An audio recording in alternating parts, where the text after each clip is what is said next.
오늘 본문은 아람 왕의 군대 사령관인 나아만이 고침받는 사건입니다. 읽기도 5절까지 읽었지만 전체적으로 5장을 보시면 되겠습니다. 1절을 보게 되면 나아만은 아람 왕의 군대 사령관으로 아람 왕의 사랑을 받고 아낌을 받던 사람이라고 소개되고 있습니다. 여기서 아람은 수리아라고 하는 민족과 나라를 일컫는 히브리어 명칭입니다. 이스라엘 북쪽에 있는, 현재로 따지자면 시리아를 생각하시면 되겠습니다. 성경을 보시면 아브라함을 비롯하여 그의 후손들과 이 아람이 매우 우호적인 그런 관계를 가지고 있었음을 확인할 수 있습니다. 그러다가 약간의 기록이 이제 생략된 후에 사울 왕 시대에 들어와서는 매우 적대적인 관계로 변화한 것을 확인할 수 있습니다. 그 관계가 급속도로 악화되다가 아합 왕 때는 매우 자주 전쟁이 일어날 만큼 좋지 않은 관계였습니다. 그러므로 오늘 본문이 되는 이 시기에는 지금 이 아람이 매우 원수의 나라, 적대국, 이렇게 보시면 되는 것이겠죠. 그러니까 지금 나아만은 이스라엘 입장에서는 미움의 대상이 되는 것이고 제거의 대상이 되는 그런 사람입니다. 그는 아람 왕의 총애를 받았다라고 기록된 것으로 보아 그 권세와 지위를 짐작할 수 있습니다. 그런 그가 문둥병에 걸린 것입니다. 이 나아만이라고 하는 사람의 이름은 즐거움이라는 의미를 가지고 있습니다. 그런데 전혀 즐겁지 않은 상황이 그 삶 가운데 펼쳐진 것이죠. 오늘 본문이 그 문둥병에 걸린 나아만을 고치신 일을 기록하고 있습니다. 여기서 문둥병이라고 하는 것은 우리가 일반적으로 생각하는 문둥병, 그러니까 한센병을 일컫는 것은 아닌 것으로 보여집니다. 왜냐하면 여기에 사용되는 단어가 단순히 우리가 일반적으로 생각하는 그 문둥병을 포함하여서 전체적인 피부 질환 자체를 통칭하는 말이기 때문입니다. 더욱이 우리가 생각하는 방식의 문둥병이라고 한다면 나아만이 그 숱한 전쟁을 어떻게 참여할 수 있었겠는가 하는 의문을 가지는 것도 당연합니다. 27절에 보게 되면 엘리사의 종 게하시가 나아만이 앓았던 문둥병을 옮겨받게 되는데 그 피부가 눈처럼 하얗게 되었다라는 기록이 있습니다. 아마도 이런 표현으로 보면은 그 문둥병은 피부 백반증, 그러니까 표피가 건조해져서 하얗게 변하는 악성 피부병이 아닌가 하는 것이 적당해 보이기도 합니다. 그럼에도 나만이 그와 적대 관계에 있는 이스라엘에 와서 치료를 받고자 했다는 것으로 그 병의 심각함은 유추할 수 있을 것입니다. 그가 이스라엘에게까지 오기 전 아람에서는 치료할 방법이 없었다는 것이겠죠. 그러므로 마지막 희망의 끈을 안고 이스라엘로 향하는 것입니다. 2절을 보게 되면 아람 사람들이 전에 이스라엘에 쳐들어와서 어린 소녀 한 명을 잡아온 일이 있습니다. 그리고 이 나아만의 아내를 시중 들게 하는 것이죠. 그 소녀가 생각하기에 이 문제는 사마리아, 그 이스라엘 땅에 있죠, 이스라엘의 예언자가 치료할 수 있을 것으로 여겨졌습니다. 그래서 여주인에게 가서 그 사실을 담대하게 전합니다. 그것이 나아만이 이스라엘로 오게 되는 시작이 되는 것이죠. 잡혀와서 아무런 힘도 없고 그리고 어떤 권세를 부릴 수 없는 이 어린 소녀의 믿음 그리고 실천을 통해서 기적인 사건이 출발되고 있다는 것에 주목할 수 있을 것입니다. 이것은 성경이 의도적으로 표현하고 있는 바를 통해서도 선명해집니다. 나아만에 대한 표현은 강하고 용감한 사람, 왕이 아끼고 사랑하는 사람이라는 표현을 하고 있는 것과 반해서 이 소녀에 관해서는 잡혀왔다, 수종들었다, 어렸다 하는 표현을 사용함으로써 하나님의 능력이 어떤 방식으로 전해지고 있는가 하는 것을 대조적으로 설명하고 있는 것이라고도 하겠습니다. 여하튼 아내로부터 이야기를 들었던 이 나아만이 아람 왕에게 가서 그 사정, 그 잡혀온 어린 소녀로부터 들었던 이야기를 전해주게 됩니다. 당시 아람은 이스라엘보다 강대국이었고 이스라엘은 약소국이었기 때문에 아람에서 해결하지 못하는 문제를 이스라엘까지 끌고 간다 하는 것은 어떻게 보면 아람에게 있어서는 수치스러운 일일 것이었습니다. 그럼에도 이 나만이 지푸라기를 잡는 심정으로 지금 왕에게 가서 그 모든 사실을 알린 것이죠. 아람 왕은 그 말을 달갑게 받습니다. 더하여서 이스라엘 왕에게 나만의 문둥병을 고쳐줄 것에 대한 편지를 쓰게 되기도 합니다.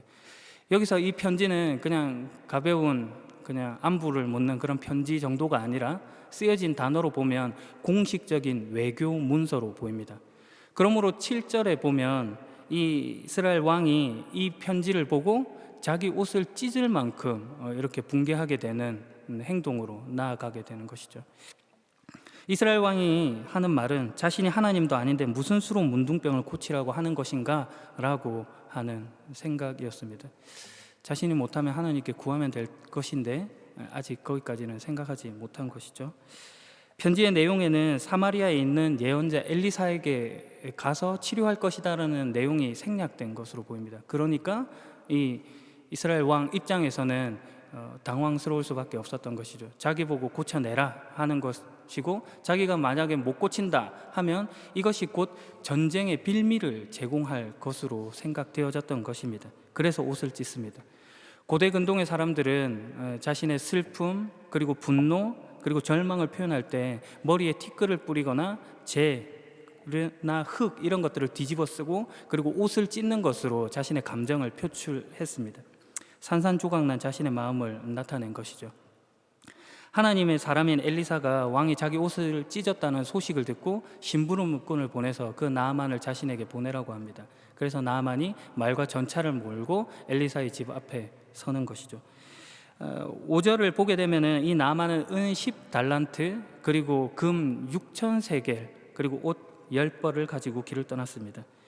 은 10달란트는 약 340kg 정도 되는 것이고 그리고 6,000세겔은 한 68kg 정도 되는 양입니다. 엄청난 선물을 가지고 지금 말과 전차를 앞세워서 엘리사의 집 문 앞에 딱 선 것이죠.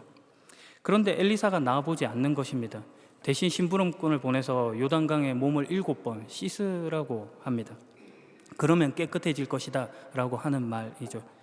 그런 대접을 받은 것에 나아만이 자존심이 상했습니다. 크게 화를 내면서 발걸음을 돌이킵니다. 그의 생각에 적어도 엘리사가 밖으로 나와서 자신의 앞에 서고 그리고 하나님의 이름을 부르고 자신의 몸에 손을 댄 다음에 고쳐줄 것이라고 하는 그런 상상을 한 것이죠. 아마도 이방 문화 속에서 주술사들의 주술적인 치료 방식을 보아왔던 나아만으로서 했던 당연한 기대일지도 모르겠습니다. 그러나 엘리사가 그렇게 안 합니다. 대신 요단강에 가서 몸을 씻으라고 하는 것이죠. 이런 행위는 레위기 14장 8절과 9절을 연상시킵니다. 거기에서는 문둥병에 걸린 사람은 그 옷을 빨고 털을 밀고 물로 씻으라 하는 말이 기록되어 있는데 그 말을 전해준 것입니다. 우리야 지금 이미 이 내용을 자주 설교로 듣기도 했고 그리고 보기도 했고 그 결과를 알고 있으니까 물로 씻는다고 하는 것이 정답인 것을 알지만 나아만 입장에서는 전혀 아무런 효과도 없는 그런 방식인 것입니다. 얼마나 숱한 날들을 그가 물로 자신을 씻어 왔겠습니까? 그러니 그 말이 선뜻 이해가 되지 않는 것입니다. 그의 생각에는 다마스커스에 있는 아마나 강이나 바르발 강이 이스라엘에 있는 어떤 강보다도 더 좋다라고 여겼습니다. 그도 그럴 것이 이 요단강은 아마나 강이나 그리고 이 바르발 강보다도 더러운 강입니다. 이 아마나 강이나 바르발 강은 수심이 깊고 깨끗하고 맑은 강이었습니다. 그리스 사람들이나 로마 사람들은 크리소로아스라고 해서 황금의 강으로 이 아마나 강을 부르기도 했습니다. 그러니까 이 흙이 섞여서 흘러드는 이 혼탁한 요단강에서 씻으라고 하는 말이 얼마나 얼토당토안하게 지금 나아만에게 들렸겠습니까? 그러나 성경이 지금 하고 싶은 말이 그런 것입니다. 그 말도 안 되는 일, 그 말도 안 되는 방식으로 하나님이 일하실 수 있다는 것입니다. 더 정확하게 말해서는 방법이 문제가 아니라 어떤 방식으로도 하나님께서 하나님의 역사를 담아내실 수 있다는 걸 보여주시는 것이죠.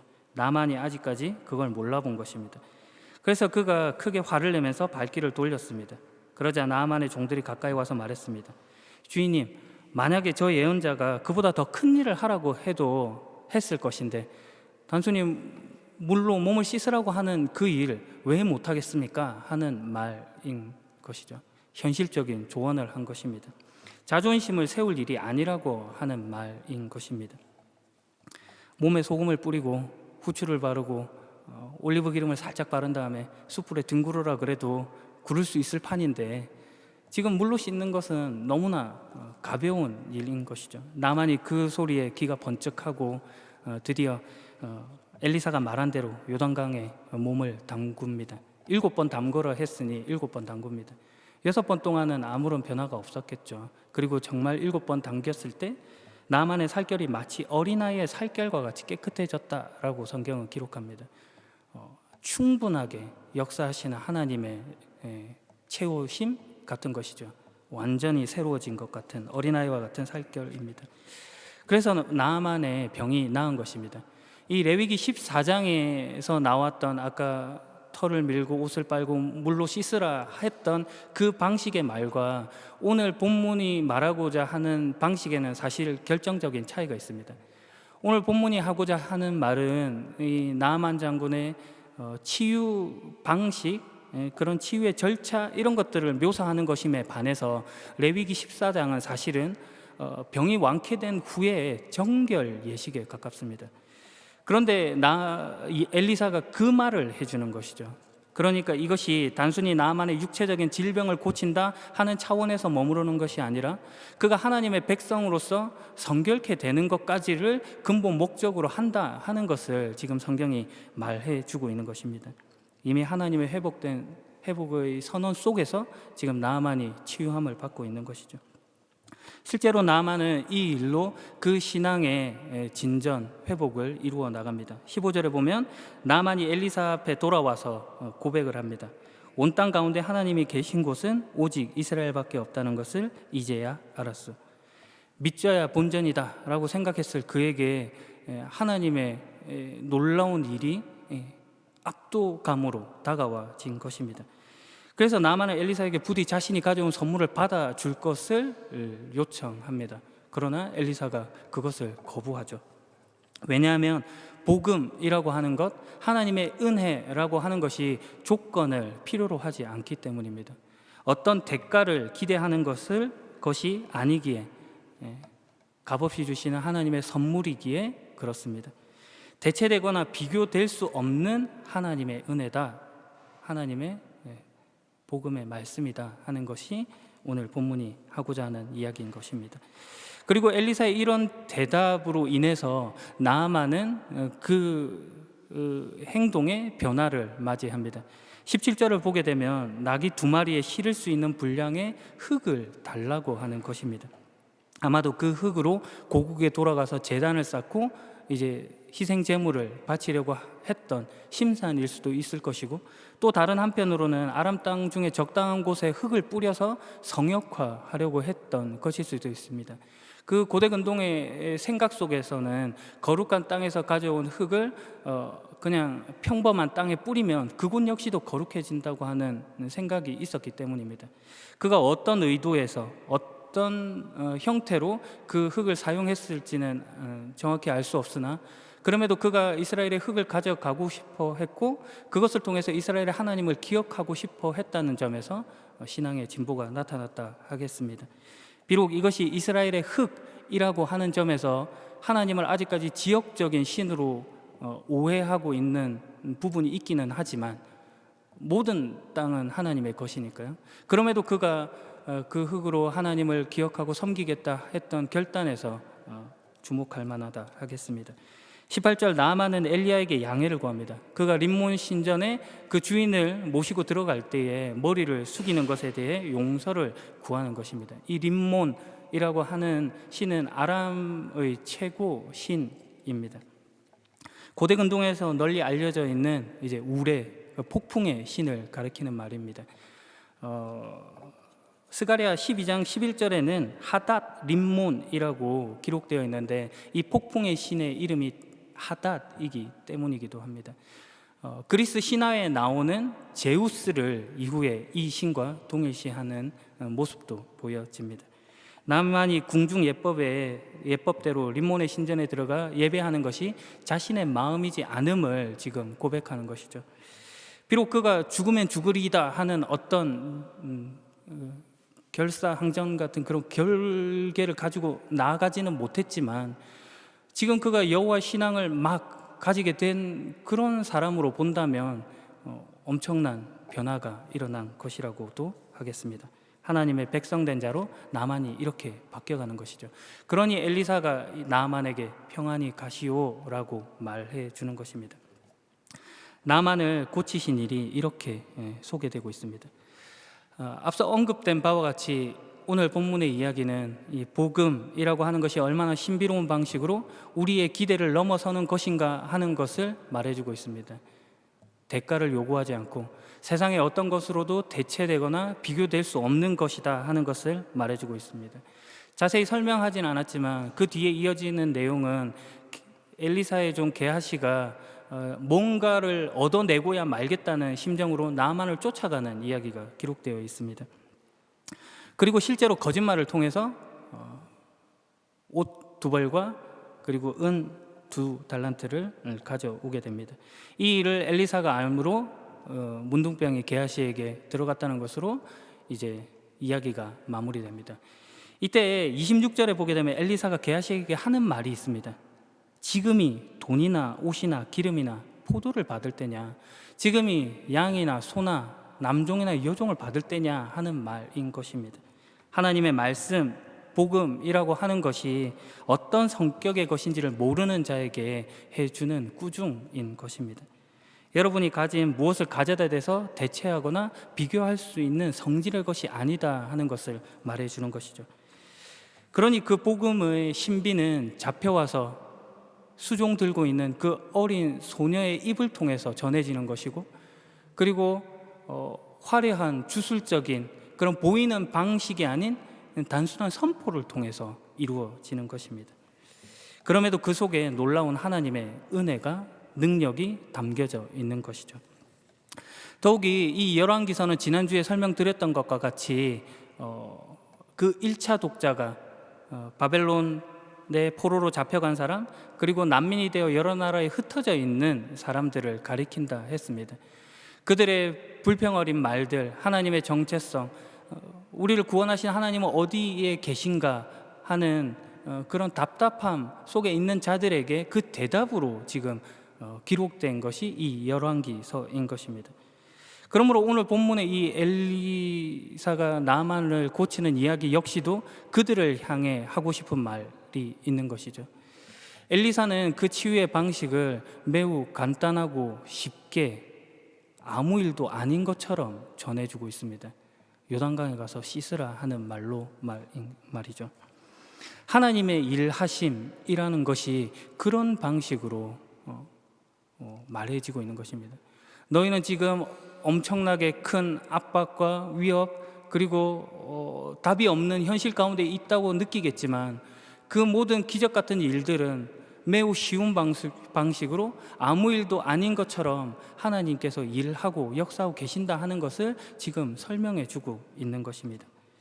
우리야 신앙이 좋을 때만 아멘 하고, 신앙이 나쁠 때는 여전히 이런 이스라엘 백성의 불평과 같은 동일한 모습을 보이지만, 하나님께서 우리에게 요구하시는 바는 이미 너희에게 보여준 그 숱한 기적 같은 일들을 기억하라고 하시는 말씀인 것입니다.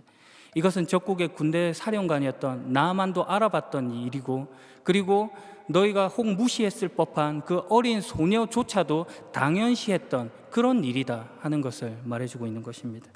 아브라함과 이삭, 야곱의 하나님, 출애굽 인도하신 하나님, 광야 40년 생활 함께 하신 하나님, 그리고 약속의 땅 가나안을 허락하신 그 하나님께서 여전히 함께하고 계심을 설명해 주고 있는 것이죠. 그러니 복음이라고 하는 것은 매우 단순한 것, 하나님이 채우신다 하는 것을 말해 주고 있는 것입니다. 이것이 복음입니다. 더하여 오늘 본문에서 주목하고 놓쳐서는 안 되는 부분이 한 가지 있습니다. 그것은 5장 1절에 나타난 표현입니다.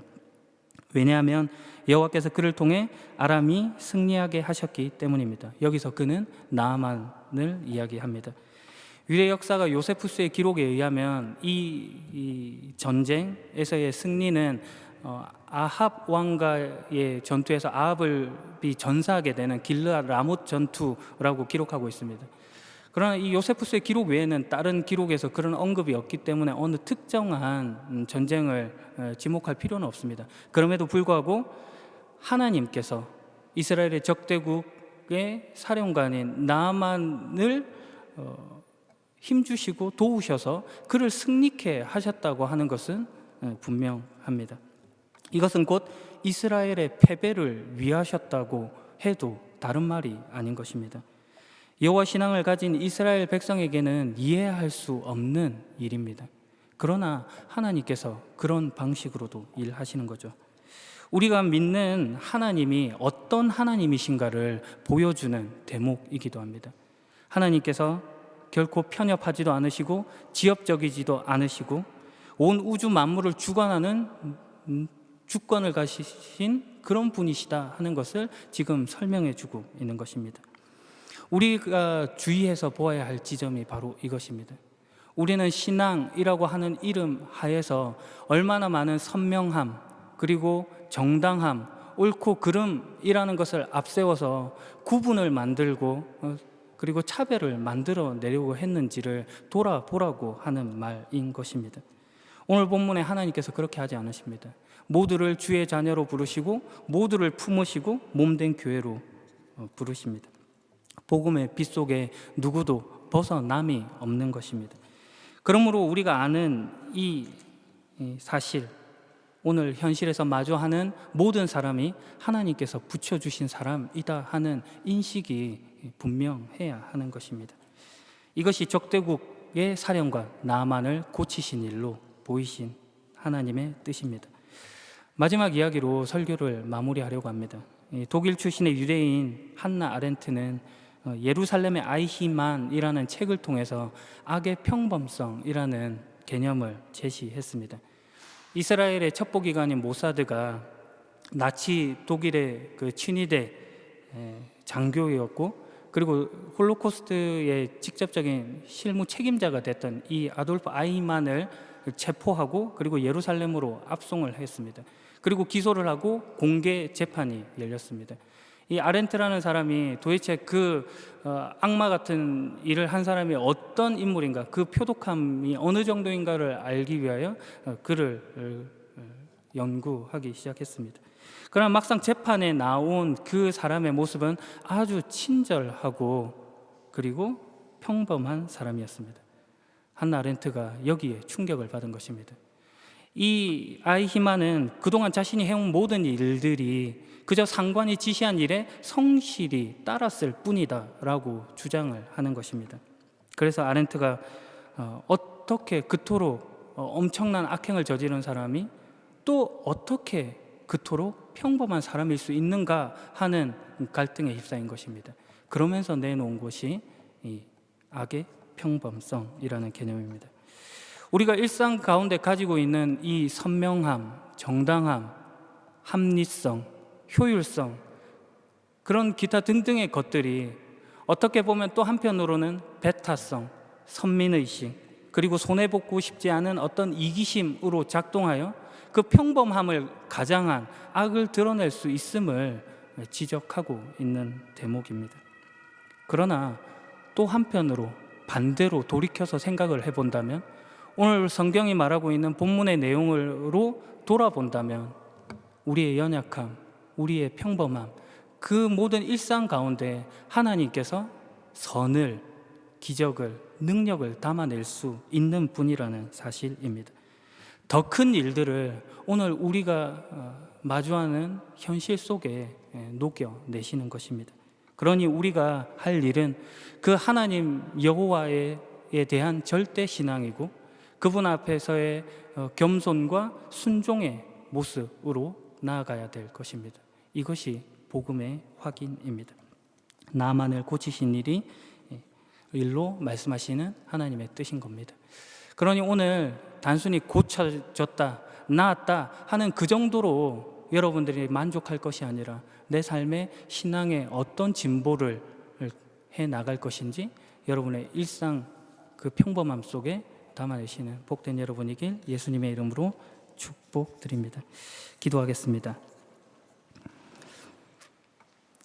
마른 뼈도 살아나게 하시는 주님, 죽은 우리의 영혼을 깨우사 생명의 빛으로 인도하신 주님을 찬양합니다. 화려한 것, 보이는 것, 내세울 만한 것이 아니라 연약함 속에도 능력을 담으시는 주님을 경배합니다. 무한하신 사랑과 조건 없는 은혜에 감격하고 주님의 뜻에 순종하겠습니다. 세상의 것으로 주님의 것을 대체하려 들지 않겠습니다. 비교하지 않겠습니다. 오늘 내 삶에 할 수 있는 한 가지 일에 집중하겠습니다. 생명의 빛으로 치유의 손길로 다가오신 예수님의 이름으로 기도합니다. 아멘. 다 함께